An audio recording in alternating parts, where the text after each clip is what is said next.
Je pensais que je l'avais fait. Ok, bon, c'est bon. Je l'ai lancé. Je l'ai lancé? Oui, normalement, c'est bon. Ok, c'est bon. Alors, du coup, on va parler d'équations différentielles. En fait, je pensais qu'on n'avait pas cours aujourd'hui. Donc, je pensais que le cours suivant était le TP directement. Bon, vu que ce n'est pas le TP directement, j'ai le temps de vous parler un petit peu plus d'équations différentielles ordinaires et de vous mettre en garde de ce qui peut arriver et de ce qui... Voilà. Donc, alors, par défaut, voilà. Alors là, je vais utiliser, pas MATLAB, je vais utiliser Wolfram Mathematica pour 2 raisons. La première, c'est parce que c'est beaucoup plus simple à écrire. Et la deuxième, c'est parce que vous allez pouvoir voir des solutions analytiques et que je vais pouvoir faire bouger des paramètres. Même si je sais que dans MATLAB, depuis peu, ils ont aussi rajouté des fonctions de slider. Bon. Alors, comme je vous disais, les équations différentielles, ce qui est intéressant, c'est que ce sont des bilans. En général, ce sont des bilans de choses. Par exemple, la deuxième loi de Newton, masse fois l'accélération égale somme des forces. Okay, masse fois l'accélération égale somme des forces. Eh bien, c'est une équation différentielle, mais vous voyez, elle fait un bilan des forces. Elle dit l'accélération que subit un point matériel est directement proportionnelle à la force et inversement proportionnelle à la masse. Okay, si j'applique une même force à un poussin et à un éléphant, l'accélération qu'expérimente chacun n'est pas la même. C'est un bilan de force. Okay, d'autres équations différentielles viennent aussi de faire de bilans. Okay, comme, je ne sais pas, on verra ça plus tard, les lois de conservation, okay, en dynamique des fluides, par exemple. Okay, le caractère incompressible, etc. Donc, ce sont des lois de conservation. Il y a d'autres types d'équations différentielles, comme celle que vous avez eue justement pour le partiel de commande des systèmes dynamiques, qui fait plutôt des bilans de transfert de choses. On appelle ça des modèles compartimentaux, où vous dites, cette population-là va une partie vers là-bas, etc. Vous vous souvenez du diagramme en flèche que je vous avais fait pour le commande des systèmes dynamiques? Alors, je pense que je l'ai quelque part là. Je peux vous le montrer vite fait. Voilà, c'est celui-là. Voilà, c'est celui-là. Voilà. Donc, ce diagramme-là, il me dit qu'une proportion, une partie de la population d'individus susceptibles, donc que j'ai appelé ici sains, passe dans les infectés, dans les vaccinés, dans les morts, et qui restent susceptibles d'être infectés, etc. Donc ça, c'est des modèles compartimentaux dans lesquels on fait aussi des bilans de matière, mais qui se déplacent d'un point à un autre. Okay, je vous ai dit, de manière générale, une équation différentielle, du coup, traduit la vitesse de variation d'une quantité par rapport à une autre. Quand vous écrivez, par exemple, dans le modèle ici de SIV, okay, susceptible, infecté, vacciné, quand vous écrivez S' de T égale machin, ce que vous êtes en train de dire, c'est la variation de la quantité d'individus susceptibles par rapport au temps est donnée par telle et telle action. Okay, donc, par exemple, ici, l'évolution va être donnée par le fait qu'elle se reproduit, donc les gens se reproduisent, donc il y a un taux de reproduction petit r qui fait la boucle qui est ici, okay, cette boucle-là. Ensuite, il y a les gens qui sont partis dans les infectés, donc il y a un moins, parce qu'ils sont partis, petit i fois i de t, les individus infectés, petit i fois s de t, voilà, comme ça. C'est la proportion i des individus sains qui part vers les infectés.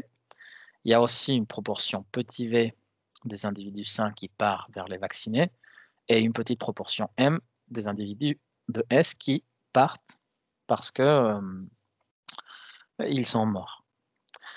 Donc, vous voyez, j'ai fait un bilan de ce qui se passait chez les individus sains. Ensuite, si on faisait les individus infectés, I' de t, qu'est-ce que je voyais? Je voyais donc que les infectés viennent de S. Oui, voilà, les individus viennent de S, donc il y a un plus, petit i fois S, et ils partent de I pour aller vers M avec un coefficient mu de mortalité qui est accru mu est différente de m, parce qu'on considère qu'un individu infecté meurt plus que, si c'est une maladie infectieuse grave. Mu fois i de t. Et voilà, c'est tout le bilan. Ensuite, pour les vaccinés, la variation de la taille de la population d'individus vaccinés, elle est donnée par donc petit v, donc plus petit v fois s, ce sont les individus qui viennent de s, moins petit m fois v de t, les individus vaccinés. Et enfin, les morts m' de t, eh bien, il n'y a que des réceptions, donc ça fait mu fois i de t plus m fois v de t plus m fois s de t. Voilà, c'est la case mort. Donc, vous voyez, ces équations différentielles traduisent des phénomènes comme ça. Il y en a plein. Les réactions chimiques aussi, si vous vous souvenez quand vous étiez en première année et que vous faisiez encore des titrages, des choses comme ça, eh ben, la cinétique chimique est décrite aussi par des équations différentielles. Ces équations différentielles décrivent la variation de la concentration d'un certain réactif chimique. Donc, dès qu'il y a des phénomènes dans lesquels certaines quantités varient par rapport à d'autres, eh bien, on est susceptible, alors ce n'est pas une règle, mais on est susceptible d'utiliser ce type de technique. Je vais vous montrer dans Wolfram comment on résout des équations algébriques, comment on résout des intégrales numériques et comment on résout des équations différentielles. On fait un peu le bilan de comment on peut faire la même chose. On a vu les algorithmes, maintenant on peut voir des superfonctions dans lesquelles il y a des algorithmes extrêmement avancés, beaucoup plus avancés que celles qu'on a vues en cours, qui sont déjà intégrés dans une superfonction. Donc, si on veut résoudre une équation algébrique, vous avez la fonction solve. La fonction solve, vous lui donnez l'équation et ensuite l'inconnu. S'il en a une ou plusieurs, ça marche de la même manière. Donc, par exemple, si je lui dis résoudre l'équation x au carré moins 6x plus 2 égale 0, l'inconnu c'est x. Il me renvoie les deux racines qui sont 3 moins racine de 7 et 3 plus racine de 7. La même chose marche si j'ai des lettres, px plus c, par rapport à x. Donc, ça me donne les racines classiques. Qu'est-ce qui se passe si je veux résoudre une équation qui n'a pas de solution? Par exemple, l'exponentielle étant toujours positive, si je lui dis exponentielle de x égale moins 1 par rapport à x. Regardez, là, qu'est-ce qu'il m'a dit? Il m'a donné une solution. Alors, comment interpréter cela? En fait, l'exponentielle, la fonction exponentielle que vous connaissez, c'est une exponentielle réelle. Mais en vrai, l'exponentielle, dans son sens le plus large, c'est une exponentielle complexe. Donc, ça va donner des surfaces complexes. Et dans cette région-là, il y a des solutions. Pareil pour le logarithme népérien, il y a plusieurs branches. Enfin, ça, c'est plutôt l'analyse complexe. Mais regardez ici, j'ai une solution. Maintenant, moi, je ne cherche pas des solutions complexes, je cherche des solutions réelles. Donc là, ici, je peux lui dire que je cherche les solutions dans les réels. Et donc là, aucune solution. Il n'y a pas de solution pour l'exponentielle qui est positive. Bon, il se peut qu'il y ait d'autres cas qui arrivent. Par exemple, quelle est la solution de x plus sinus de x égale 4 par rapport à x. Ça me dit, this system cannot be solved with the methods available to solve. Donc, cette équation-là ne peut pas résoudre cette équation-là. Quand vous avez une équation, il peut y avoir une solution. D'ailleurs, dans ce cas, il y en a une. Mais la solution ne peut pas être écrite explicitement. Alors ici, la solution ne peut pas être écrite avec des racines, des exponentielles, ce que vous voulez, bien qu'elle existe. Pourquoi elle existe? Parce que si je trace la fonction x plus sinus de x, pour x entre moins 4, 4, et que je trace aussi la fonction y égale 4, donc je cherche l'intersection des deux. Alors je vais aller un peu plus loin, 14, voilà. Je vois qu'il y a clairement une racine. Il y a bien une solution à cette équation. Mais la fonction solve n'arrive pas à la faire. Du coup, il faut passer en numérique. Donc là, on fait nsolve. Je prends exactement la même équation. Et égale 0. ah oui, non, excusez-moi, c'est find root, voilà. Et je lui dis de commencer l'algorithme comme celui qu'on a fait, hein, vous donnez un point initial autour de, par exemple, 10. Okay. Alors, il y a quelqu'un qui a son micro activé, c'est qui? C'est bon, vous l'avez éteint? Ok, super. Et voilà, du coup, vous faites la find root, donc trouver la racine, égale 0 pour x égale 10. La fonction nsolve, elle marche également, mais pour des équations qui sont, par exemple, polynomiales. Si vous cherchez les solutions de x puissance 3 moins 4x puissance 2 plus 2x moins 5 égale 0 par rapport à x, pardon, égale 0 par rapport à x, ça marche, ok? Mais là, comme je travaille avec une équation qui est non polynomiale, j'utilise la fonction findRoot. Pour les polynômes, je vous avais déjà dit qu'au-delà du degré 5, bien qu'il y ait des solutions, il n'y a pas de formule avec des radicaux pour les écrire. Okay, ça, c'est le théorème de... Alors, qui c'est qui a son micro toujours activé? Vous pouvez vérifier d'éteindre votre micro. Qui a son microphone activé?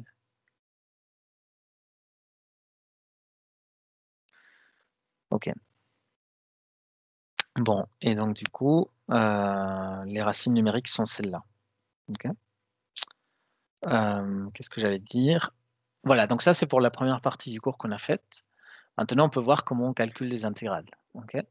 Donc vous pouvez calculer une primitive ou une intégrale définie avec la fonction integrate. Par exemple, quelqu'un peut me dire quelle est l'intégrale de donc la primitive de 1 sur x au carré moins 1 par rapport à x? Bon, c'est cette fonction-là. Okay. D'ailleurs, c'est un arc... attendez, je vais vous dire comment. Exp to trig. Voilà, c'est la fonction arctangente. Okay. C'est la fonction arctangente. Et en fait, cette intégration peut se faire par décomposition en éléments simples. Okay. Si vous faites apart, ça vous fait la décomposition en éléments simples. Okay. Et du coup, vous pouvez primitiver chacune d'entre elles séparément et vous voyez que ça donne le log. Mais il arrive qu'on ne puisse pas calculer des primitives. Okay. Par exemple, si je lui donne une fonction un peu compliquée, pour laquelle je sais qu'il n'y a pas de primitive, par exemple, quelle est la primitive de 1 sur x puissance 1 sur exponentielle de x moins sinus de x, par exemple. Quelle est la primitive de ça? Donc, il ne sait pas répondre. Okay. Cette primitive existe, mais les algorithmes actuels dans le système n'arrivent pas à la calculer. Rien ne m'empêche d'ailleurs de la tracer, cette primitive. Okay. Parce que je vais calculer l'intégrale numériquement. Donc là, par exemple, si je calcule l'intégrale numérique de cette fonction sur un endroit, alors bon, il ne faut pas que ça s'annule. Okay. Mais bon, vous voyez que l'exponentielle va vite dépasser 1. Et du coup, ça ne va jamais s'annuler, bien que sinus fasse des petites oscillations. Donc, par exemple, si je calcule l'intégrale pour x variant de 5 à 10, ça c'est un nombre tout à fait défini. Okay. Et ce nombre-là, ça correspond à quoi? Eh bien, ça correspond à l'aire sous la courbe de la fonction machin pour x entre 5 et 10. Filling axis. Ça correspond à cette aire-là. Okay. Cette aire vaut 0,06667. Voilà. Donc, n integrate Monsieur, pour j'ai une calculer... question. Oui. Avec integrate, est-ce qu'on peut faire aussi des bornes si Oui. c'est défini? Oui, complètement. Donc, par exemple, si je veux l'intégrale de, je ne sais pas, 1 sur x puissance 4 moins 1 par rapport à x entre, je ne sais pas, 3 et 5, okay. Ça va me donner un nombre. Ça, c'est la valeur de l'intégrale. Okay. C'est bon pour toi? Oui, merci. Ça marche. Ok, donc vous voyez, on peut faire ce genre de choses. Et ensuite arrivent les équations différentielles. Alors, pour les équations différentielles, il y a la fonction des solves, qui est la version « je trouve la formule », et la fonction n des solves, où je calcule la solution numériquement. La solution numériquement, c'est exactement ce qu'on fait dans ce cours. Mais je vais vous montrer qu'on peut quand même, dans des très peu de cas, le faire de manière analytique. L'équation que vous connaissez tous, c'est x' de t égale x de t. C'est la fonction exponentielle. Donc, si je lui dis « résous cette équation différentielle », l'inconnu, c'est la fonction x de t par rapport à t.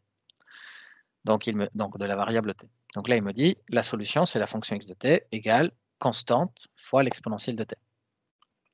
Je peux faire la même chose pour des équations d'ordre plus élevé, comme celle que vous connaissez en physique, l'oscillateur harmonique. Celle-ci, c'est A cosinus oméga t plus B sinus oméga t. Ici, oméga égale 1, donc c'est juste constante cosinus de t plus constante sinus de t. Je peux ensuite spécifier des problèmes de Cauchy ou des conditions limites. Donc, par exemple, si je donne en plus la condition initiale, donc x' de t égale x de t, x en 0 égale 1. La fonction inconnue, c'est x de t de la variable t. Donc, la solution, c'est l'exponentielle. Très vite, vous allez trouver des exemples dans lesquels on ne peut pas trouver la solution, bien qu'elle existe. Okay. Donc, parfois, elle n'existe pas. Parfois, elle existe, mais il n'y a pas de formule. Parfois, il y a plusieurs solutions, enfin, il y a plusieurs cas qui peuvent arriver. C'est pour ça qu'on se ramène toujours au théorème de Cauchy-Lipschitz, qui nous assure qu'il y a existence et unicité de la solution. On en a parlé hier dans le cours. Voilà, donc une fonction très importante que vous allez entendre parler souvent avec moi, surtout si vous allez l'année prochaine en majeure data, c'est la fonction sigmoïde. Donc c'est cette fonction-là, c'est la fonction qui est solution de l'équation de logistique de Verhulst, okay, qui vous dit qu'il y a une population qui, à taille petite de population, ça croît exponentiellement, mais c'est limité par l'espace. Il y a une capacité d'accueil maximale, c'est le cas de mon aquarium par exemple avec des crevettes, eh bien elles peuvent se reproduire, mais il y a une capacité d'accueil maximale. Donc ça va saturer à un moment.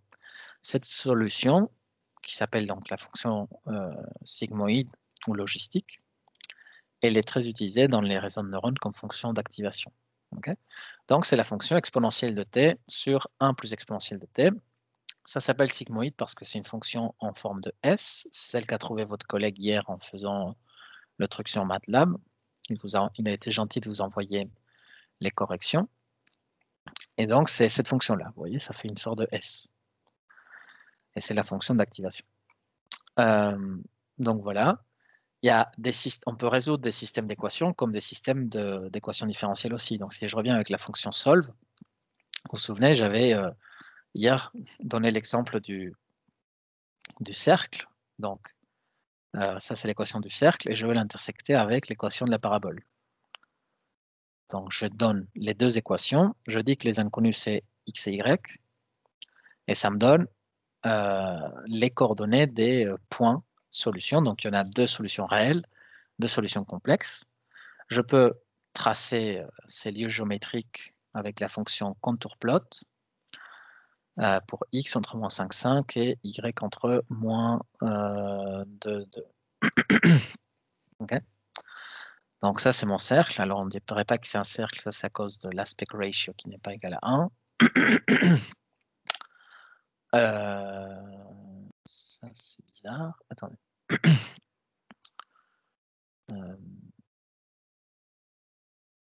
Ah oui, donc c'est parce que j'ai mis... c'est bizarre, ça, quand même. Bon. Aspect ratio égale 1, j'aurais dû mettre un demi, je pense. Bon, bref, peu importe. Ça, c'est... Là, il est droit. OK. Donc ça, c'est l'intersection du cercle avec la parabole. Donc, ce sont deux équations algébriques. Celle-ci, la parabole, c'est y moins x carré égale 0. Et celle-ci, c'est x carré plus y carré moins 1 égale 0. L'intersection de deux me donne deux solutions réelles, qui sont celles-ci, et deux solutions complexes, qui sont celles-ci. Voilà. Et donc ça, c'est les équations algébriques. Si je m'amuse à mettre des trucs plus compliqués, okay, donc par exemple, moins sinus de x, alors, attendez, moins sinus de x, moins y sinus de x, je ne le vois plus, tac. Je voudrais faire un truc qui zigzague. Alors, pour que ça zigzague, je ferais que je mette ici, par exemple. Voilà. Ça, c'est pas mal. Donc, si j'ai des régions plus complexes, comme celle-ci, et que je cherche les intersections, vous voyez, ça devient plus compliqué. Parce qu'il y a plein de régions que je vais devoir chercher. Okay, mais ça reste le même problème. Donc, numériquement, ça va être plus facile. Si je lui donne cette équation-là, là, il ne va pas aimer. Okay, donc, je lui dis, par exemple, solve ceci par rapport à x et y. Voilà. Il me dit, je ne peux pas. Par contre, je peux lui dire de faire nsolve de ça. Et là, il n'y a pas de problème. Les méthodes numériques... attendez, qu'est-ce que je fais? Findroot, pardon. Parce que ce n'est pas une équation polynomiale. Findroot, là, il n'y a pas de problème. Mais la contrepartie, c'est que... alors, x, par exemple, je vais chercher la racine qui est à peu près là. Le point qui est à peu près là, c'est... ok, donc je donne une valeur initiale pour l'algorithme. Donc, je vais dire que x commence à 1,5 et y commence à 1,9. Voilà. Donc là, ça va converger vers une racine. Ça converge vers une racine, mais pas toutes les racines. Okay, donc, si les deux équations, ou les trois, ou les n équations sont polynomiales, il y a des algorithmes qui permettent de les trouver toutes. Si l'équation n'est pas polynomiale, là, elle n'est pas polynomiale à cause des sinus, et ben là, on ne peut pas les trouver toutes directement. Il faut en chercher une par une en faisant des fine roots. Okay, c'est des recherches locales. Parfois, ça va converger, parfois, ça ne va pas converger. Donc, vous voyez, la question n'est pas entièrement résolue. Voilà. Et enfin, on arrive du coup aux équations différentielles numériques. Donc là, on a fait un peu d'équadif. On peut maintenant faire des équations différentielles numériques, and des solve. Donc, on a beaucoup parlé, surtout maintenant qu'il y a l'épidémie, des modèles épidémiques. Alors, tous les modèles sont faux. Les modèles mathématiques des épidémies, bien que puissent être très sophistiqués avec différentes approches, bah, la réalité est toujours plus complexe. Okay, donc, les modèles, ça peut servir plus ou moins à donner un cadre de pensée. Ça doit aider dans les décisions que l'on prend de manière intelligente, mais la vie est beaucoup plus complexe. Okay, donc, par exemple, des petits changements par-ci par-là peuvent entraîner des conséquences ailleurs. Par exemple, typiquement, dans l'actualité récente, je pense que le gouvernement aurait voulu confiner cette semaine, mais vu ce qui s'est passé, par exemple, au Liban et aux Pays-Bas, peut-être qu'ils se sont dit que ça ne valait pas la peine de risquer une révolte importante. Du coup, les plans ont changé. Okay, donc, vous voyez, tout ce genre de choses ne sont pas facilement mises en équation, quoi. Bon, si on prend le cas idéal, je prends mon modèle SIR, donc j'ai trois populations, une population d'individus susceptibles d'être infectés, une population d'individus infectés et une population d'individus rétablis. Okay, donc je vais dire que S' de t égale. Donc les individus susceptibles, qu'est-ce qui peut se passer avec eux? Ils peuvent être infectés, donc ils vont partir avec un taux d'infection petit i fois S de t, mais ici je veux dire que plus il y a de gens malades, plus la probabilité que quelqu'un tombe malade est grande. Donc là, ici, on multiplie ça par la fonction i, qui est les individus infectés, fois i de t. Vous voyez, les gens susceptibles passent dans la classe infectée proportionnellement à la population de S, de I et du coefficient petit i, qui est le coefficient d'infection, okay, qui me dit, par exemple, la probabilité qu'un individu infecté infecte un autre. Il va y avoir un taux de reproduction, petit r, okay, les gens continuent à avoir des enfants. Et ensuite, la population I, donc I' de t, ça va être égal. Donc, les gens qui sont arrivés de S, donc là, c'est le même terme que là, mais avec un plus. Ensuite, ils se rétablissent, donc ils partent avec un taux de rétablissement petit r fois grand R de t. Et enfin, R' de t, c'est les individus qui étaient infectés, donc il y a un plus, et qui viennent... donc là, pardon, c'est SI de t. Là, pareil, je me suis trompé en t, c'est pas R de t, c'est I de t. Voilà. Donc là, on a tout. Ça, c'est un système d'équation différentielle. Je lui indique maintenant que mes inconnus sont les fonctions S de t, I de t et R de t. Monsieur, il vous manque pas un double égal à R' de t? Oui, très juste. Merci beaucoup. Très, très juste. Voilà, donc je lui indique les fonctions inconnues et ensuite je lui indique le temps de résolution, par exemple entre 0 et 100. Okay. Là, tel quel, je ne vais pas pouvoir le faire parce qu'il manque des valeurs numériques pour I, donc pour les paramètres. Donc, soit je peux les donner maintenant, soit vous verrez plus tard qu'on peut s'en passer autrement. Je vais donner I égale 1, le taux de rétablissement 2 et le taux... Oui, c'est tout. Il y a juste le taux de reproduction. Ah, mais là, le taux de reproduction, je vais l'appeler autrement, c'est ρ. ρ et R, le taux de rétablissement. Donc, ρ, le taux de reproduction, on va dire 1,2 enfants. Voilà. Et là, je lance ceci. Ah oui, et il me manque les conditions initiales. Donc, je vais dire qu'à l'instant initial, il y avait par exemple 10 000 personnes susceptibles d'être infectées. Des personnes infectées, il y en avait 3. Okay. Et des personnes rétablies, il n'y en avait aucune, puisqu'il n'y en avait aucune qui était malade. Enfin, vous avez compris. Voilà. Donc là, je lance ça. Juste, monsieur, Oui. du coup, dans ce modèle, on ne tient pas du tout compte de la mortalité Oui. on dirait naturelle.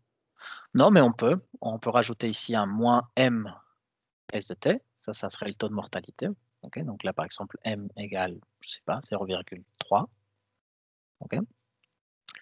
Les individus infectés peuvent avoir le même coefficient de mortalité ou un accru, comme c'était dans le contrôle. Je vais mettre le même. Okay. Mettons que c'est la grippe, c'est pas très grave, donc ça ne change pas le coefficient de mortalité. Et pareil pour les rétablis, ils ont la même chance de mourir. Okay. Donc là, je rajoute ce paramètre. Et voilà, ça me rajoute ceci. Et vous voyez, ça me donne... Monsieur, Oui. ça fonctionnera pas, je pense, parce que... Ah non, pardon, j'avais... Rho et R sont différents. Ouais. Oh, d'accord. J'ai cru que tout avait été remplacé par Rho, autant pour moi. D'accord. Ouais, Rho, c'est le coefficient de reproduction, le fait que les gens ont des enfants, et R, c'est le taux de rétablissement de la maladie. Okay. Du coup, voilà, vous avez, quand vous évaluez ça, ça vous donne 3 fonctions d'interpolation. Pourquoi des fonctions d'interpolation? Parce que moi, j'ai calculé le truc dans des points. Ce n'est pas une fonction formule, c'est vraiment une liste de points avec des traits entre eux. Okay. Donc maintenant, je peux tracer ça. Donc pour le faire, je peux appeler solution. Hein, la variable solution, c'est l'évaluation de ceci. Et en fait, je fais plot. Et là, en fait, ça vous donne ça comme règle de remplacement. SIT. Donc là, je lui dis evaluate. Je cherche la fonction S de t, la fonction I de t et la fonction R de t. Et je vais remplacer ça par ma solution. Et je vais tracer ça pour des t entre 0 et 10. Et je voudrais aussi qu'on m'affiche tout. Donc là, je lui dis plot range all. Et je voudrais aussi que ça fasse le plot style thick. Voilà. Et aussi, je voudrais qu'ils me disent les legends. Plot legends, c'est SIR.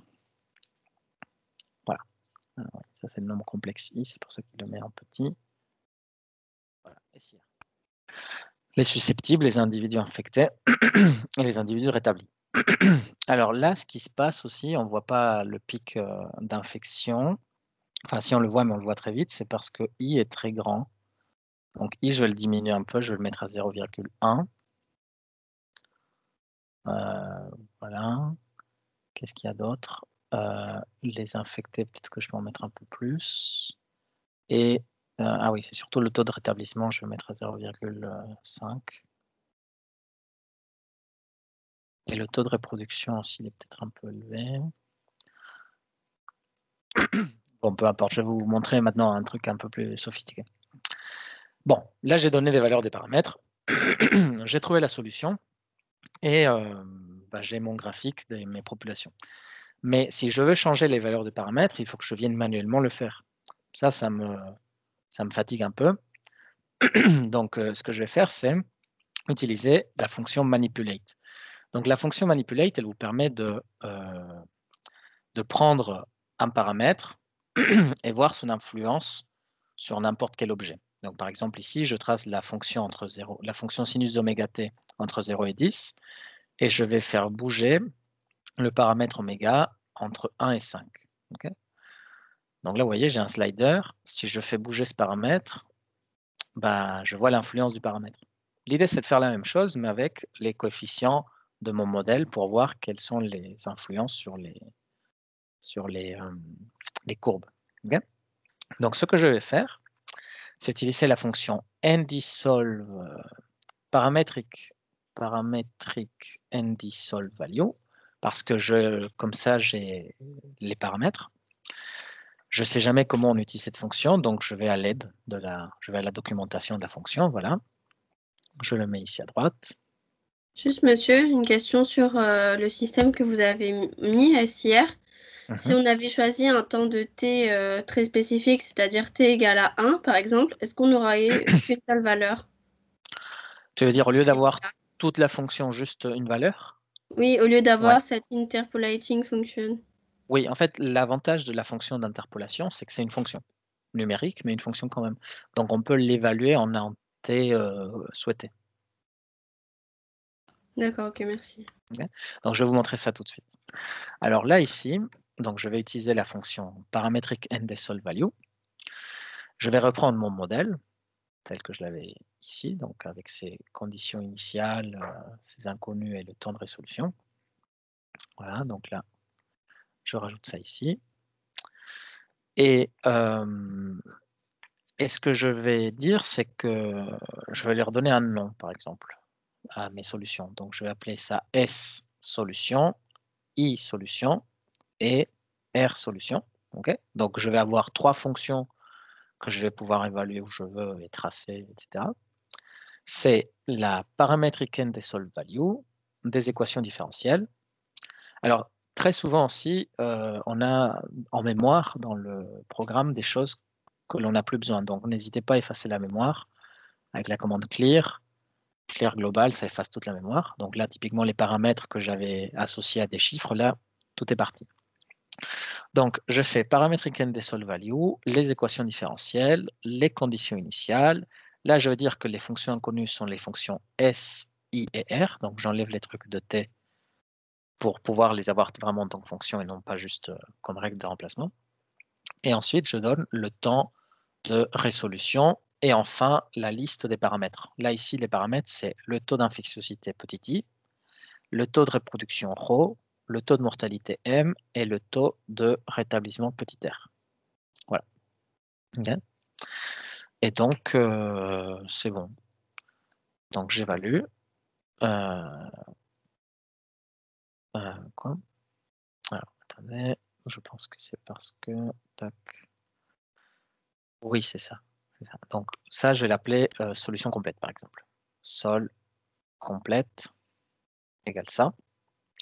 Si je fais sol complète en quelques valeurs, par exemple 0,1, 0,3, 0,01 et R, c'était le quotient de rétablissement, 0,2, et que j'évalue ça, vous voyez, ça me donne... attendez, il me dit trop de paramètres. J'en ai donné combien? J'en ai donné... Ah oui, c'est que je les ai donnés comme sous forme de liste, comme ça. Voilà. Donc, pour ces paramètres-là, j'ai ces solutions numériques-là. Si je change les paramètres, j'aurai d'autres fonctions. Maintenant, je peux l'évaluer okay, en un temps, par exemple, au bout de 10 secondes. Oui, donc là, c'est parce que c'est une liste. Donc, il faut que je dise... Voilà, je peux faire ça. Tout à l'heure, j'avais dit ça. Égale interpolating, non, pardon, égale solution complète des paramètres. Donc là, ici, on a dit que c'était I, ρ, M, R. Voilà. Et là, pareil, je veux dire que ce sont des fonctions de tout ça, quoi.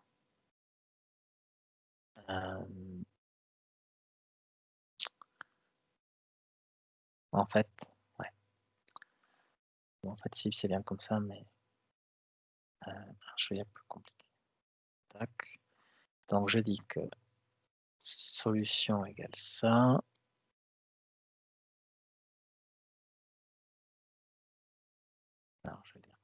Donc ça, c'est 2 points égale ça, et c'est le premier.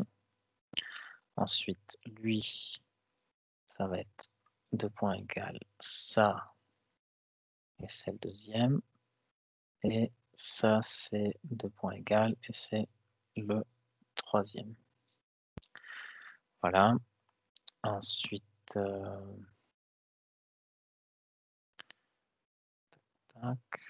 ici, un point virgule.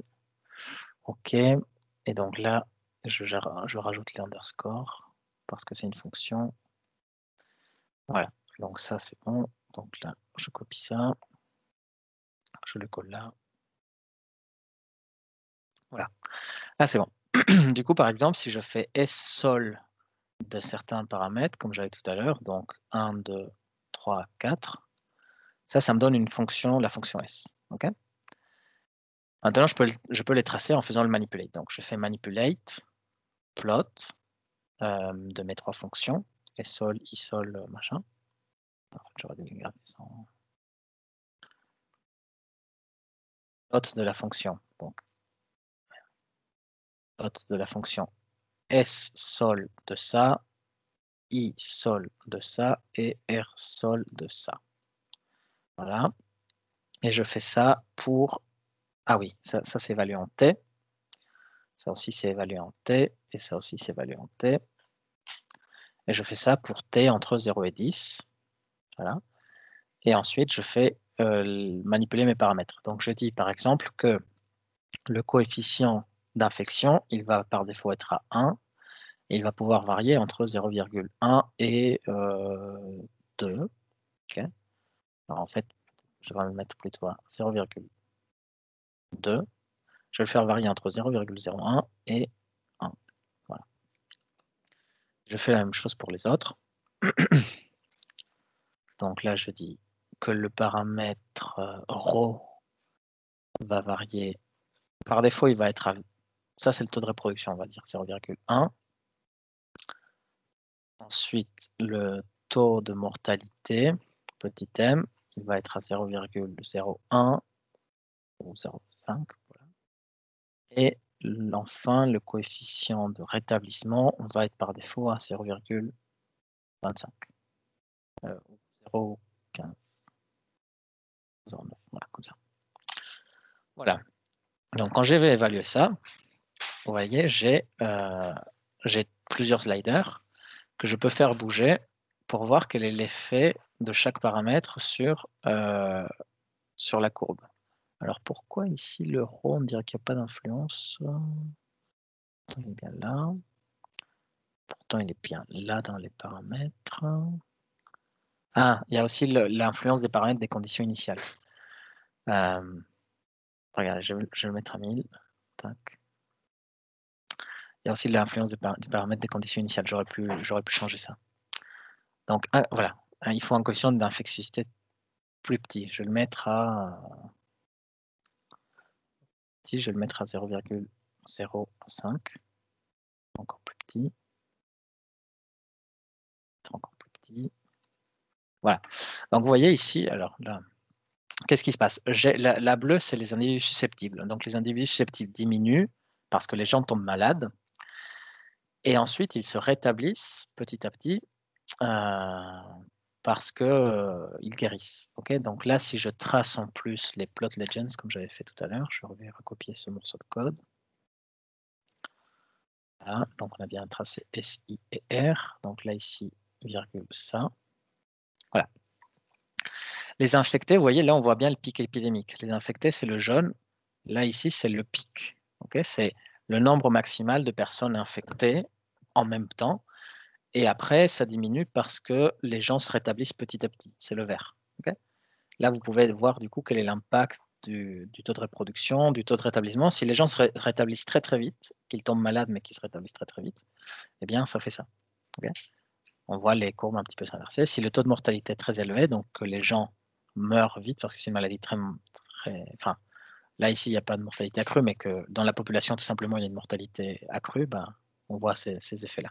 Okay, sur MATLAB, on peut faire les mêmes choses, normalement, sauf que je ne sais plus trop comment on les fait. Alors, comme je ne sais pas, je regarde la documentation. Mettons que je vais faire, je sais pas, animation, animate. Voilà, animate, ça a l'air pas mal. Animate to frame, je sais pas si c'est ça, on va voir. Non, on dirait pas. Ah, add cursor, ça va l'air pas mal. Add cursor. Est-ce qu'il y a des exemples? Voilà, exemple. Donc là, ici, on dirait qu'on peut faire bouger ces trucs. Ok. Cursor. Home. Bon, je sais qu'on peut faire la même chose sur un MATLAB. Je ne sais pas trop comment, mais vous pouvez regarder si ça vous intéresse. De toute façon, c'est bien, c'est sympa. Mais pour ce qu'on va faire dans le cours, c'est pas hyper essentiel. Ok. Du coup, voilà, c'est pas mal quand vous serez ingénieur, donc je vous ai dit, toujours garder sens critique des résultats. Est-ce que les résultats que j'obtiens sont raisonnables ou pas? Est-ce que je peux leur faire confiance? Si oui, à quel degré? Est-ce que je peux faire confiance sur le logiciel? Vous avez un nouveau logiciel. C'est un logiciel privé, donc vous ne pouvez pas voir ce qu'il y a dedans. Comment vous allez le tester? Avec des cas tests. Vous connaissez des problèmes très bien, comment ils se comportent, à quoi vous vous attendez voir, eh bien vous les testez sur celles-là. Si ça vous donne les choses que vous vous attendez, que vous connaissez déjà, bah, au moins vous savez que sur ces cas-là ça marche et vous allez pouvoir petit à petit évaluer d'autres choses. Alors je vois qu'il y a pas mal de messages. Est-ce que c'est messages dans le cours? Oui, je vais vous envoyer le fichier notebook après le cours, pas de problème. Je vais l'enregistrer. CTRL S. Je vais le mettre dans le bureau peut-être. Je vais l'appeler FG3 méthode MUM. Voilà, donc je vais vous envoyer ça. Et là, il y a plein de modèles différents que vous pouvez faire. Donc, je vous conseille ici de regarder donc, la documentation de la fonction ndsolve. Il y a énormément de choses intéressantes. Donc là, par exemple, dans la doc, vous avez application ou scope. En général, c'est les deux plus intéressants. Scope, ça vous donne des cas un petit peu intéressants. Donc ici, vous voyez, on peut voir ça c'est pour l'analyse de sensitivité en général que l'on fait. On va voir la sensitivité à un système à un certain paramètre. Eh bien, on fait une exploration comme ça. Ou alors, voilà, par exemple, là, parameter sensitivity. Okay? Quand je fais bouger tel paramètre, comment varie la fonction. Donc, ça vous permet d'avoir des bornes. Okay? Par exemple, si vous faites de la mécanique pour un bâtiment, vous voulez voir quelle est la sensitivité aux paramètres force du vent. Okay? Et voir de combien seraient les efforts appliqués sur le bâtiment. Là, il y a des trucs qui sont vachement sympas aussi avec la fonction whenEvent. whenEvent, ça vous permet de rajouter un événement dans une équation différentielle. Par exemple, ici, c'est un modèle très simple. y' de t égale moins 9,81. C'est quoi? C'est une chute libre. C'est la chute libre d'un truc qui part d'une hauteur égale à 5 mètres et qui part sans vitesse initiale. Donc, je le lâche depuis 5 mètres. Et là, il y a un événement qui dit whenEvent, lorsque la hauteur est nulle, c'est-à-dire lorsque ça touche le sol, tu remplaces la vitesse par l'opposé à 95%. C'est-à-dire que tu vas rebondir dans l'autre sens, mais avec moins d'énergie, avec 95% de la vitesse avec laquelle tu as touché, puisqu'une partie, elle est partie dans le choc. Et vous voyez aussi comme ça, comment ça fait ce truc. Dans le scope, vous pouvez voir plein de choses. Par exemple, ici, on veut récupérer où est la solution à des intervalles delta t. Donc ça, c'est pour l'échantillonnage. Cette année, à cause du Covid, on a pu vous en parler très très peu en commande des systèmes, mais bon, c'est un sujet large. Et là, pareil, vous voyez, vous vous donnez deux barres, une barre 2, une barre moins 3. Lorsque je touche la barre, bah, j'inverse la dynamique. Okay, et ça va faire des oscillations entre les deux. Là, c'est des trucs très utiles en système dynamique qui s'appellent les sections de points carrés. Vous pouvez faire plusieurs actions, okay, réinitialiser l'intégration, etc. J'ai une petite question. Oui. J'ai vu pas mal d'animations, par exemple sur les séries de Fourier avec les différents cercles qui dessinent, peu importe. Enfin, Oui. ma question c'était comment ils ont fait sur Mathematica pour faire ces animations-là, que ce soit automatique? Oui. Alors, Comme si les sliders, ils bougeaient tout seuls.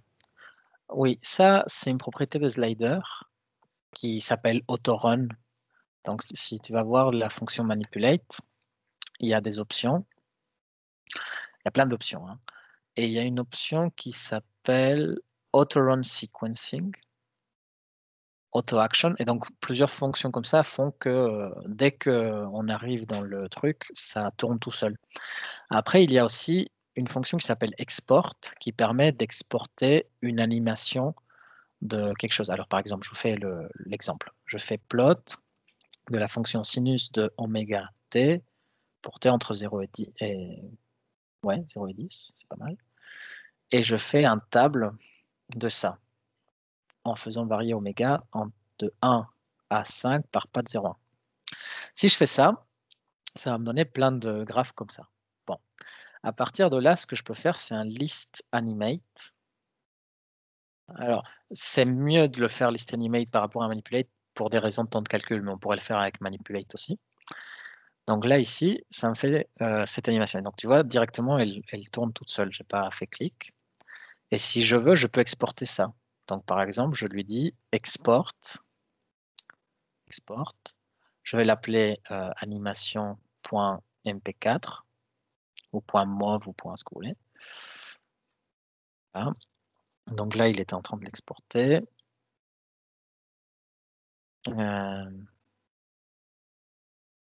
Ok.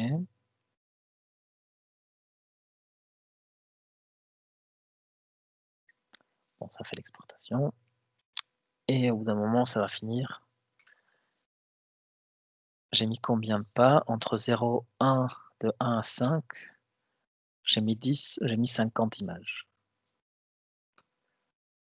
Voilà, c'est bon. Là, je peux lui dire de l'ouvrir.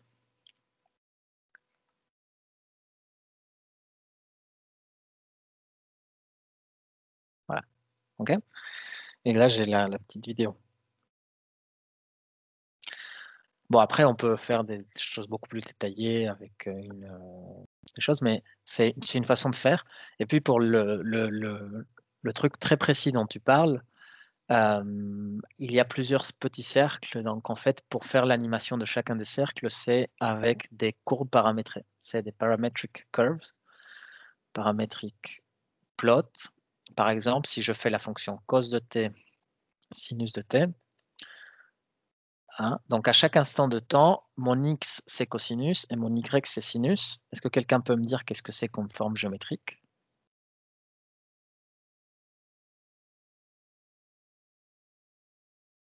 Bon, c'est un cercle. Oui, voilà, très bien, pour la personne qui l'a dit. Maintenant, regardez, je vais manipuler des paramètres ici. Je vais manipuler la fréquence, donc oméga 1 et oméga 2. Et je vais dire donc que oméga 1 va varier entre 1 et 5, et oméga 2 va varier entre 1 et 5 aussi. Et je vais le faire par pas de 1 parce que c'est plus joli. Donc, si la fréquence est constante, bah, j'obtiens un cercle. Qu'est-ce qui se passe si je double la fréquence sur le premier? J'obtiens ça. Qu'est-ce qui se passe si je double la fréquence sur l'autre? Je reviens à un cercle, hein, parce que je parcours à la même vitesse x et y. C'est juste qu'au lieu de faire le tour en 2 pi secondes, je le fais en pi secondes. Okay? Mais donc là, vous voyez que lorsque ce n'est pas les mêmes fréquences, donc là, par exemple, je parcours plus vite le y que le x. Donc là, vous obtenez ce qu'on appelle les courbes de Lissajous. Okay? C'est des choses que vous pouvez voir sur des oscilloscopes. J'imagine que vous avez fait cette épée-là en première année. Les courbes de Lissajous. Okay? Et puis, ce genre de choses, les petits cercles, c'est des courbes paramétrées que l'on fait bouger. Donc voilà. Donc, vous voyez, l'outil informatique, c'est ce qui permet aujourd'hui de faire énormément de progrès dans toutes les sciences. Vous prenez n'importe quelle science, eh bien, il existe science, truc computationnel. Il y a la biologie computationnelle, la chimie computationnelle, l'archéologie computationnelle. L'ordinateur a ouvert des portes incroyables dans tous les domaines des sciences. Par exemple, la génétique. On ne pourrait pas faire de la génétique sans ordinateur. Parce que un génome, c'est des séquences d'acides aminés. Donc, par exemple, là, si je lui dis cytosine, cytosine, cytosine, adénine, thymine, cytosine, adénine, guanine. Donc, ça, c'est un morceau de génome. Et donc, je vais pouvoir, par exemple, le coder en acides aminés. Voilà. Bon, il y a plein de propriétés physico-chimiques de cette séquence. Okay. Ça va pouvoir nous dire où est-ce que ça apparaît. Donc, cette séquence, elle est très petite, donc elle apparaît dans un très grand nombre de fois. Elle apparaît 90 000 fois, donc je vais en faire une un peu plus longue. Tenez, je vais la recopier celle-là, je vais rajouter un petit T par ici, C, G, A. Voilà. Je vais en chercher une un peu plus longue pour laquelle il y aura moins de là, il n'y en a aucune. Donc ce truc-là ne se trouve pas dans le génome humain. Bon, en tout cas, c'est une séquence de paires d'acides aminés. Okay. Donc là, par exemple, vous pouvez dire protein data. Ok. On va prendre la hémoglobine. Comment ça s'appelle? Bon, je sais pas. On va prendre une protéine au hasard. Nope. Molecule plot. Ok. Je ne sais pas si c'était à vous que j'avais parlé du répliement des protéines ou c'était aux APP. Alors là, je me suis couré, alors je vais regarder dans la doc. Voilà, donc voici une protéine. Donc la A2M, donc j'imagine que pour l'autre, on n'avait pas le graphe. Donc le génome, ce sont des séquences d'acides aminés, la cytosine, l'adénine, la thymine. Donc par exemple, là, je dis cytosine molecule plot 3D. Voilà, molecule plot. Voilà. Donc ça, c'est la cytosine. Okay, donc c'est un acide aminé qui compose l'ADN. Donc il y a adénine, cytosine, guanine, thymine. Et si vous êtes dans du ARN, il y a l'uracile aussi. Ces acides aminés, quand vous les assemblez, donc ça constitue l'ADN, okay, qui est à double hélice. Donc, pour maximiser la minimisation d'erreurs, je pense que vous avez fait des cours comme ça avec Catel Sitzman, c'est la minimisation des erreurs. Si vous avez une double hélice avec des trucs complémentaires, vous minimisez les erreurs dans les copies. Et vous savez, je pense depuis la première ou terminale, je ne sais pas, que certains gènes peuvent coder pour des protéines. Il y a des gènes qui ne codent pas pour des protéines, mais pour ceux qui codent pour des protéines, les protéines sont du coup des macromolécules comme celle-ci. Et ces protéines, de par les propriétés électroniques des atomes qui les composent, vont se tordre d'une certaine manière. Et elles vont se tordre d'une certaine manière. Donc, c'est des équilibres. Hein. Par exemple, les aimants négatifs avec négatif, ça se repousse. Positif avec négatif, ça s'attire. Bon, ça va se replier d'une certaine manière. La forme de la protéine va être extrêmement liée à la fonction de la protéine. Okay, par exemple, l'hémoglobine. Donc, ceux qui vont choisir le sujet de recherche avec Monsieur Gibault, j'imagine que vous allez voir ça à un moment. L'hémoglobine, bah, c'est une protéine qui va donner la forme aux hématies, aux globules rouges. Et bien, la forme des globules rouges qui permet de transporter de l'oxygène et le dioxyde de carbone est donnée par la géométrie de la molécule. Okay. Pareil pour là, le coronavirus, on parle des vaccins, on parle de la protéine spike, okay, qui est à la surface. Et ben, cette protéine spike, elle a une forme particulière de par le génome du virus. Là, quand il y a des mutations et qui peuvent apparaître des mutations nombreuses, donc on parle de nouveaux variants, si ces variants affectent certaines propriétés structurelles du virus, bah, ça peut avoir un impact sur la virulence, c'est-à-dire le virus peut être plus mortel, par exemple, ou ça peut avoir une influence aussi sur la façon dont le virus réussit plus ou moins à s'attacher aux cellules et aussi, par exemple, à donner une protection vaccinale. Parce que certains vaccins, ils ne sont pas tous égaux, mais certains vaccins vont imiter, par exemple ici, celui de Pfizer imite la protéine spike et on l'injecte dans le corps et quand le corps regarde cette protéine spike, produit des anticorps spécifiques. Ça, c'est l'immunité adaptative, va produire des anticorps spécifiques à cette protéine Et quand il y a la protéine qui arrive, parce que vous êtes vraiment infecté, tout est prêt. Ça, c'est une façon de faire. D'autres façons de faire, c'est avec des virus atténués. Par exemple, si vous avez déjà été au Brésil ou dans des pays endémiques de la fièvre jaune, que vous avez dû faire un vaccin, le vaccin de fièvre jaune, c'est un vaccin avec virus atténué. Okay, bon, etc. Bon, je m'éloigne des équations différentielles. Est-ce que vous avez des questions? J'ai une question qui risque d'être un peu hors sujet. Mhm. C'est par rapport à Folding at Home, ils font justement du pli de protéines. Oui, Et oui, je me justement, c'est demandais pour ça comment que ça j'étais en marche train de parce que parler de ça. ça Bah, faisait un voilà, moment que j'utilise ça et je savais pas comment ça marche exactement. tu veux dire pour la partie IA, c'est ça? Oui, même concrètement, quelle computation il se passe en fait? Qu'est-ce qu'ils font exactement? D'accord. Donc là, vous prenez par exemple cette séquence-là ici. Okay, ça, c'est une séquence d'acides aminés qui donne des protéines. Donc là, ici, c'est les protéines pro, il, CR, etc. Ces protéines se replient, comme ici. Par exemple, ici, vous avez cette protéine qui a cette forme-là, okay, une forme de trombone, par exemple. Okay. Le problème qu'il voulait résoudre, c'est à partir de la séquence du génome, à partir de la séquence qui compose le gène codant pour la protéine, est-ce qu'on est capable de prédire la forme de la protéine? Vraiment la forme du pli, comment il va être plié. Parce que comme je vous ai dit, savoir comment est la géométrie de la protéine est extrêmement important pour sa fonction. Okay, si la forme est différente, c'est comme les clés finalement. Les clés, il y a une forme spécifique. Si c'est la bonne clé, ça ouvre. Si c'est pas la bonne clé, ça n'ouvre pas la serrure. Et donc l'idée, c'est exactement ça. C'est j'ai la séquence de paires de base. Comment je prédis la structure des protéines. Okay, alors comment ils ont fait? Il y a un papier qui est sorti, ça vous pouvez le regarder. Il n'y a pas tout, mais vous pouvez regarder quand même. C'est des techniques d'apprentissage machine, de machine learning. Okay, et alors, c'est pas aussi simple, mais je pourrais vous en parler un jour si vous voulez.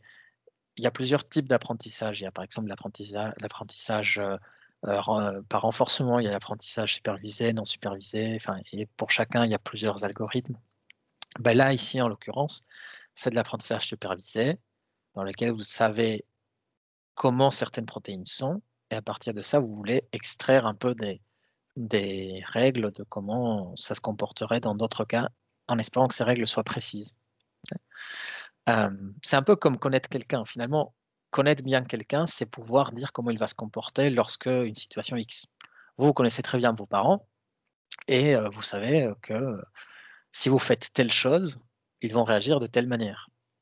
Bien que la situation soit hypothétique. Vous n'êtes pas encore dans la situation, mais parce que vous les avez vus réagir dans plein de situations, vous savez comment ils vont réagir face à telle ou telle situation. Okay, donc c'est un peu ce que je peux vous dire, mais on pourra en reparler plus si tu veux, Zachary. Mais c'est intéressant en tout cas. Ok, Il y a une merci. autre... attendez, il y a François Stéphane qui me parle. Attendez. Oui, François? Allô? François, tu m'entends? Allô? Attendez, je vais l'appeler par téléphone.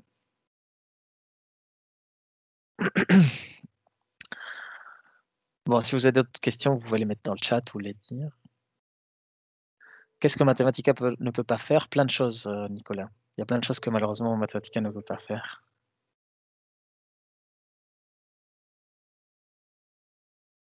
Je vois ce que François voulait. Oui, bonjour François.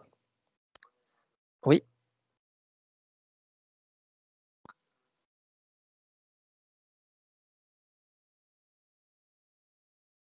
Oui.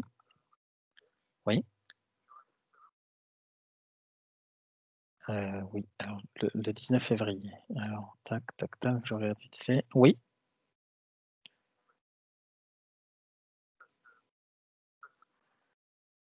Ça marche, pas de problème. Merci, à bientôt. Mathematica, c'est un logiciel qui a été créé par un physicien qui s'appelle Stephen Wolfram. Stephen Wolfram, donc c'est un Anglais quelqu'un qui est très brillant depuis très jeune. Il a soutenu son doctorat à 21 ans. Dans son jury de thèse, il y avait Richard Feynman, un des plus grands physiciens des derniers siècles. Et lui, voilà, quelqu'un de très très brillant. Et en fait, il travaillait, du coup, quand il était jeune physicien, il travaillait sur la physique des particules. Et il avait besoin de faire des calculs pour son travail, mais en fait, à l'époque, tous les outils étaient un peu éparpillés et il n'était pas satisfait. Et on le sait très simplement, c'est que si on veut être satisfait, il n'y a pas mieux que quand on le fait soi-même. Okay, donc, il s'est dit, je vais construire mon propre logiciel. Donc, il a construit son propre logiciel et il a fondé Mathematica à peu près il y a 30 ans. Et ensuite, petit à petit, l'idée est émergée qu'il fallait un langage dans lequel, vous voyez, le langage de programmation classique, c'est vous avez un petit peu de fonctions, voilà, vous avez des listes, vous avez des tables, et ensuite, c'est à vous de mettre toutes les fonctions que vous voulez les construire vous-même. Là, l'idée, c'est un petit peu différente, c'est que le langage doit contenir le maximum de choses possibles. Vous pouvez parler des choses sur les aéroports, des choses sur les molécules, sur l'histoire, faire du machine learning. Enfin, il y a vraiment énormément de choses que l'on peut faire. Et c'était un peu son idée. Et ce qui est intéressant, c'est qu'il a eu des visions assez incroyables sur ce qu'allait devenir le futur de l'informatique. C'est une histoire, hein, de l'informatique, comment l'humain a fait émerger l'idée, et ensuite comment elle s'est réalisée réellement en pratique avec les premiers ordinateurs. L'évolution, elle est imprédictible et elle dépend de plein de trucs au hasard, quoi. Et donc là, en l'occurrence, si ce logiciel aurait pu très bien ne pas exister. Et qu'est-ce que je voulais dire d'autre? Là, récemment, il a lancé un projet qui s'appelle le projet de physique. Vous savez, nous, en maths, on a des modèles. Voilà, les modèles dont on parle aujourd'hui, c'est des modèles d'équations différentielles. Bon, mais en fait, est-ce que ça aurait pu être autrement pour modéliser les épidémies? Oui, c'est même le cas aujourd'hui. Il y a des modèles stochastiques, par exemple, qui utilisent des probabilités ou des réseaux de transport avec des graphes en mathématiques, etc. Il y a plein de façons de faire les choses. Donc la physique aussi, la physique depuis Newton est très basée sur le calcul différentiel, intégral, les équadifs, les équations dérivées partielles. Il y a un peu d'algèbre qui apparaît plus tard. Par exemple, ceux qui vont faire le très joli sujet que propose Winston Fairbairn sur la théorie des groupes en physique, vous verrez que les groupes interviennent à plein d'endroits et c'est une structure algébrique très utile. Par exemple, le théorème de Noether, qui est un théorème formidable sur les invariances des systèmes physiques, ou en cristallographie, la manière dont les cristaux se répartissent, c'est dans des groupes. Et là, il y a justement, quand les quasi-cristaux arrivent, que les symétries ne sont pas les mêmes. Donc, il y a Penrose qui arrive avec ses quasi-cristaux. Enfin, il y a énormément de choses à dire, donc c'est un sujet intéressant. Celui de Winston, je vous le conseille aussi. Celui d'Étienne et Winston sont très intéressants. Les autres sont très intéressants aussi. Mais voilà. Je ne sais plus ce que je disais. Bon, est-ce qu'il y a d'autres questions? Je ne sais plus quand est-ce qu'on finit le cours d'ailleurs. Quand est-ce qu'on finit le cours? À 9h, non? Ouais, il reste 45 minutes. un petit quart d'heure. Est-ce que vous avez d'autres questions en attendant? Si vous n'avez pas de questions, je peux vous suggérer quelques systèmes à résoudre. Il y a le modèle du bruxellator, par exemple. Modèle du bruxellator.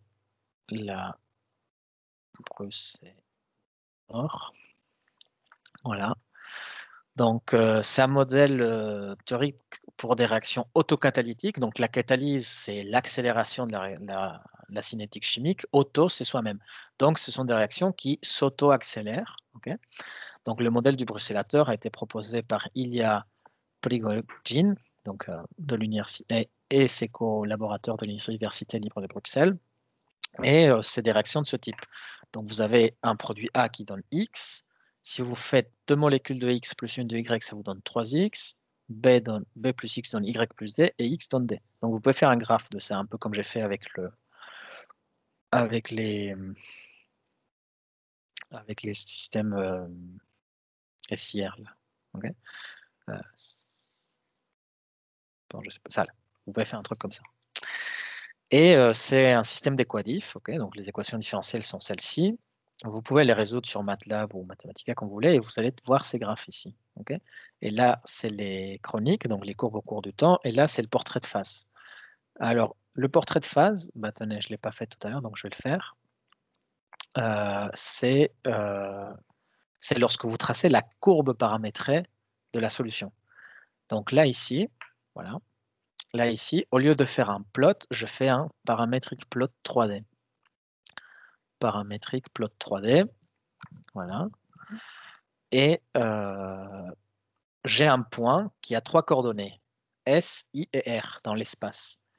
S, I et R, ce sont du coup, vous voyez, c'est comme une mouche qui a 3 coordonnées dans l'espace et elle évolue dans l'espace. Et à chaque instant de temps, je vois où ça se trouve. Donc là, ici, j'ai 3 équations différentielles. Donc le portrait de phase, c'est en dimension 3. Pour le système masse-ressort, c'est un système d'ordre 2. Donc 2 équations différentielles d'ordre 1, c'est un système dans le plan. Okay, donc là, ici, je peux voir du coup l'influence de chacun de mes paramètres sur ma solution. Okay, alors là, voilà, je suis sur un petit temps, mais par exemple, les systèmes proies-prédateurs, eux, ils vont être dans le plan. Donc là, je fais n des sol value. Donc là, les proies, c'est x. Donc les proies, elles se reproduisent. Donc il y a r fois x moins le coefficient de chasse, x de t, y de t.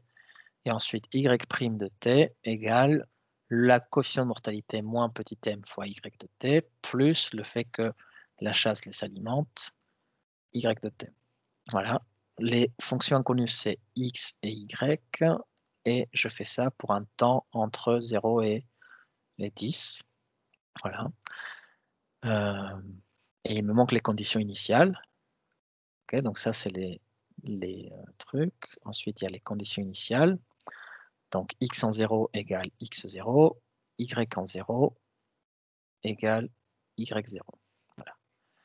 Et je vais dire que tout ça, c'est un paramètre eigen-de-sol value. Je vais dire que les paramètres sont... je vais faire jusqu'à 100. Je reste sur ça 100 secondes. Les paramètres sont le quotient de reproduction, le quotient de mortalité, le quotient de chasse, les conditions initiales. Y0. Voilà. Et donc ça, c'est solution num. Sol num égale ça. Et ensuite, je dis sol num en R, M, C, X0, Y0. Voilà. Et je fais bouger ça. Donc, je fais un manipulate du plot. Hein, évalué en T. Pour T entre 0 et 100. Tenez, pour T entre 0 et T max. Et ensuite, je veux dire que les paramètres sont R, le quotient de reproduction va varier entre 0,1 et 0,01 jusqu'à 1. La mortalité M va être de 0,05, 0,01 jusqu'à 1. Le quotient de chasse va être de 0,25. Et pareil, 0,01 jusqu'à 1. Et enfin, les conditions initiales, je veux dire qu'initialement, il y a 200 proies jusqu'à 1000. Et qu'initialement, il y a combien de proies? On va dire qu'il y en a 15. Et pareil, entre 10 et 1000. Ensuite, le Tmax. Tmax, par défaut, va être égal à 10. Et au maximum, il va être à... combien j'avais dit? 100. 100. Voilà. Donc là, c'est fini. Là, il y a une accolade de trop. Là, c'est bon, je ferme. OK. OK. Donc là, je fais plot de ça. Alors, qu'est-ce qui s'est passé? Sol. Ah oui, je sais. C'est parce qu'en fait. Okay. Sol, Y sol. Je sais. Donc là, c'est pas comme ça. C'est ce que j'avais fait tout à l'heure. Donc, égal, 2 points égal, ça, 1. Y sol, 2 points égal, ça, 2. C'est la deuxième entrée. Tac, là, il manque un crochet. Et là, ce sont des variables de ces quantités-là. Je mets des underscores parce que ce sont des fonctions. 2 points égales parce que ce sont des fonctions aussi. Voilà. Et là, je peux tracer du coup y sol de R. Ouais, je vais le copier.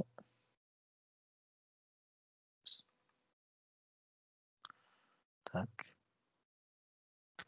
Y sol de tout ça évalué en T. Tac.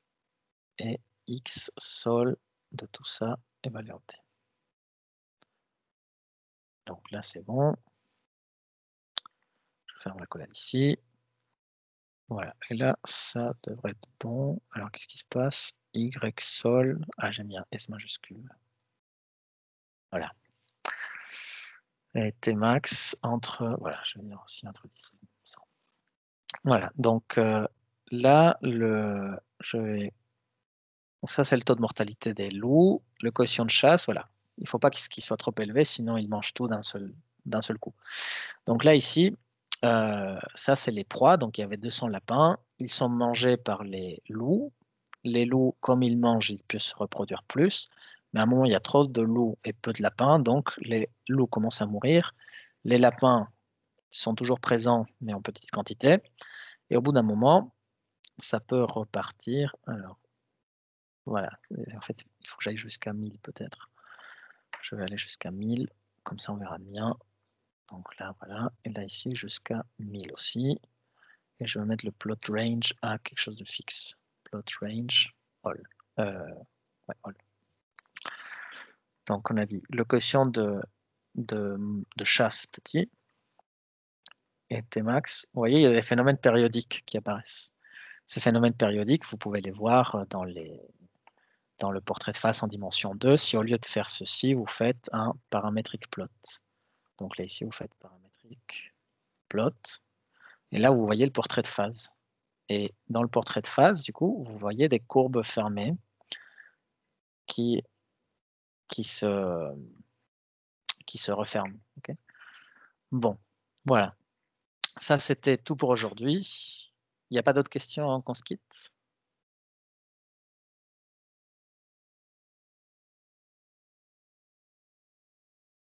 Ok. Bah, écoutez, je vous souhaite bonne journée à tous et on se voit la prochaine fois pour le TP.